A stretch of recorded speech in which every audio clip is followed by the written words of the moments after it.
വിദേശത്ത് നഴ്സിംഗ് പഠനത്തിന് വിദ്യാഭ്യാസ വായ്പ നൽകാമെന്ന് ഉറപ്പു പറഞ്ഞ ബാങ്ക് അധികൃതർ വായ്പ നൽകാതെ ഒഴിഞ്ഞു മാറുന്നതായി പരാതി. മൂവാറ്റുപുഴ രണ്ടാർ സ്വദേശി ബിജു സരിത ദമ്പതികളുടെ മകൾ അലീനയാണ് SBI കച്ചേരിത്താഴം ബ്രാഞ്ചിനെതിരെ പരാതിയുമായി രംഗത്ത് വന്നത്. മൂവാറ്റുപുഴ രണ്ടാർ പാലക്കുഴി വീട്ടിൽ ബിജു സരിത ദമ്പതികളുടെ മകൾ അലീനയാണ് ബാങ്ക് അധികൃതരുടെ നിരുത്തരവാദിത്വം മൂലം വിദേശ പഠനം മുടങ്ങി ഭാവി തന്നെ അനിശ്ചിതത്വത്തിലായ അവസ്ഥയിൽ കഴിയുന്നത്. ജോർജിയയിലെ യൂണിവേഴ്സിറ്റി ഓഫ് ജോർജിയയിൽ BSc നഴ്സിംഗ് പഠനത്തിന് പിതാവിന്റെ പേരിലുള്ള സ്ഥലത്തിന്റെ ആധാരവും മറ്റു രേഖകളും സഹിതമാണ് അലീനയും മാതാപിതാക്കളും SBI മൂവാറ്റുപുഴ കച്ചേരിത്താഴം ബ്രാഞ്ചിൽ വിദ്യാഭ്യാസ വായ്പയ്ക്കായി അപേക്ഷിച്ചത്. 21,50,000 രൂപയാണ് 4 വർഷത്തെ പഠനത്തിന് വേണ്ടിവരുന്നത്. 75,000 രൂപ ആദ്യ ഗഡുവായി അയച്ച ശേഷം ബാങ്കിനെ സമീപിച്ചപ്പോൾ വായ്പ ശരിയാക്കി നൽകാമെന്ന് അറിയിച്ചിരുന്നതായി അലീനയും മാതാപിതാക്കളും പറയുന്നു.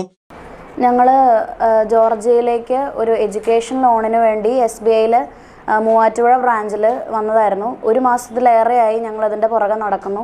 ഞങ്ങൾ വളരെ വ്യക്തമായിട്ട് ബ്രാഞ്ച് മാനേജറിനോട് ഇന്ന രാജ്യമാണ്, BSc നഴ്സിങ്ങിനാണ്, 4 വർഷത്തെ കോഴ്സാണ്, ഇത്രയോ രൂപയോളം ആകും. അപ്പോൾ സാറ് ഓക്കെ പറഞ്ഞു. ഓക്കെ പറഞ്ഞിട്ട് നമ്മൾ അതിനുള്ള പേപ്പർ ഡീറ്റെയിൽസ് എല്ലാം നീക്കി അപ്പം സാറ് ഓക്കെ പറഞ്ഞതുകൊണ്ട് നമ്മൾ എമൗണ്ട് അവിടെ അടച്ചായിരുന്നു. എമൗണ്ട് അടച്ച് എൻ്റെ പപ്പ വിദേശത്തായിരുന്നു. വിദേശത്തുനിന്ന് ഈ ഒരു ആവശ്യത്തിന് വേണ്ടി എക്സിറ്റ് അടിച്ച് അവിടെ നിന്ന് വന്നു.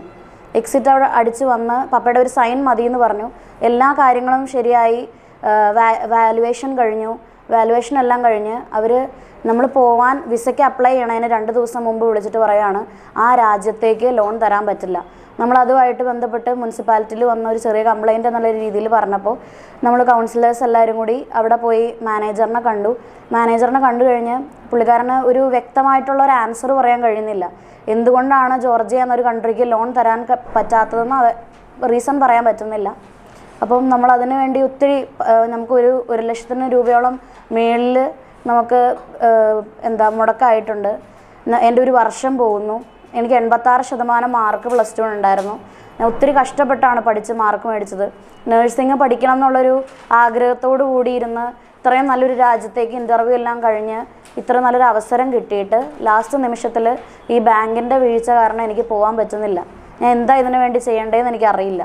വിദേശത്ത് ജോലി ചെയ്തിരുന്ന പിതാവിന്റെ ഒപ്പ് വേണമെന്ന് ബാങ്കിൽ നിന്ന് അറിയിച്ചതിനെ തുടർന്ന് അവധി ലഭിക്കാത്തതിനാൽ ജോലി ഉപേക്ഷിച്ചാണ് അദ്ദേഹം ഇവിടെ എത്തിയത്. വിസയ്ക്ക് അപേക്ഷിക്കാൻ 2 ദിവസം ബാക്കിയുള്ളപ്പോൾ ബാങ്കിനെ സമീപിച്ച അലീനയെ വായ്പ നൽകാനാവില്ലെന്ന് അറിയിച്ചതോടെ എല്ലാ പ്രതീക്ഷയും മറ്റ അവസ്ഥയിലായിരിക്കുകയാണ് ഈ പെൺകുട്ടി.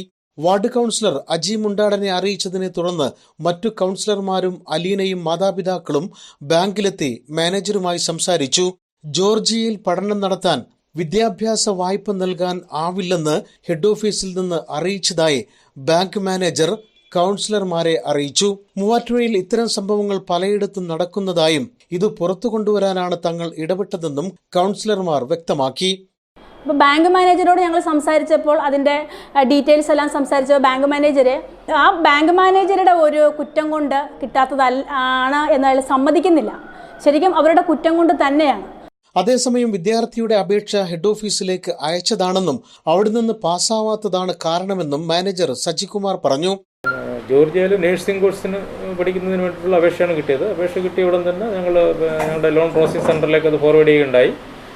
അപ്പോൾ അവിടുന്ന് അവർ തുടർന്നുള്ള പരിശോധനയിൽ ഇപ്പം ജോർജിയയിൽ പ്രസ്തുത കോഴ്സിന് ലോൺ സാങ്ഷൻ ചെയ്യണമെന്നുണ്ടെങ്കിൽ അത് സർക്കിൾ ഹെഡിൻ്റെ ഞങ്ങളുടെ ചീഫ് ജനറൽ മാനേജറുടെ സ്പെഷ്യൽ പെർമിഷൻ ഉണ്ടെങ്കിൽ മാത്രമേ ലോൺ സാങ്ഷൻ ചെയ്യുമെന്ന് അറിയിക്കുകയുണ്ടായി. അതനുസരിച്ച് പാർട്ടിയെ ഇൻഫോം ചെയ്തു. കറക്റ്റ് സമയത്ത് തന്നെ വിതൗട്ട് ഡിലേ വരാതെ തന്നെ വേറെ ആപ്ലിക്കൻറ്റിനെ നമ്മൾ അറിയിച്ചിട്ടുണ്ട്. പക്ഷേ അവരത് വീണ്ടും താമസിക്കുമോ എന്നുള്ള ഭയത്താൽ ഡോക്യുമെൻറ്റ്സ് തിരിച്ചു വേണമെന്ന് ആവശ്യപ്പെട്ടു. ഇന്ന് രാവിലെ വന്നത് അവർ തന്ന അഡ്രസ് ID പ്രൂഫ് മറ്റു കാര്യങ്ങൾ മാർക്ക് ലിസ്റ്റിൻ്റെ കോപ്പി അതെല്ലാം തിരികെ വാങ്ങുകയുണ്ടായി. ഇതാണ് സംഭവം. ഡീവിയേഷന് വിടാനായിട്ട് തയ്യാറാണ്. ഇപ്പോൾ ഇന്ന് തന്നെ ഡീവിയേഷൻ വിട്ട് കഴിഞ്ഞാൽ CGM ഞങ്ങളുടെ സർക്കിൾ ഹെഡാണ് അത് അപ്രൂവ് ചെയ്യേണ്ടത്. അദ്ദേഹത്തിൻ്റെ അനുമതി കിട്ടിക്കഴിഞ്ഞാൽ, അപ്രൂവൽ കിട്ടിക്കഴിഞ്ഞാൽ ലോൺ സാങ്ഷൻ ചെയ്യുന്നതിന് തടസ്സമൊന്നുമില്ല. ഞങ്ങളുടെ 3 ഓഫീസ് വഴി, റീജിയണൽ ഓഫീസ്, അഡ്മിനിസ്ട്രേറ്റീവ് ഓഫീസ്, അത് കഴിഞ്ഞ് LHO, ഈ 3 ഓഫീസ് വഴിയാണത് സാങ്ഷനായി വരേണ്ടത്. അതിൻ്റേതായ ഒരു സമയമെടുക്കും, ഒരാഴ്ച എടുക്കുമായിരിക്കും. വീണ്ടും അപേക്ഷിക്കാൻ വിദ്യാർത്ഥിയോട് ആവശ്യപ്പെട്ടിട്ടുണ്ടെന്നും CGMന്റെ അനുമതി കിട്ടിയാൽ ലോൺ പാസ്സാവുമെന്നും മാനേജർ അറിയിച്ചു.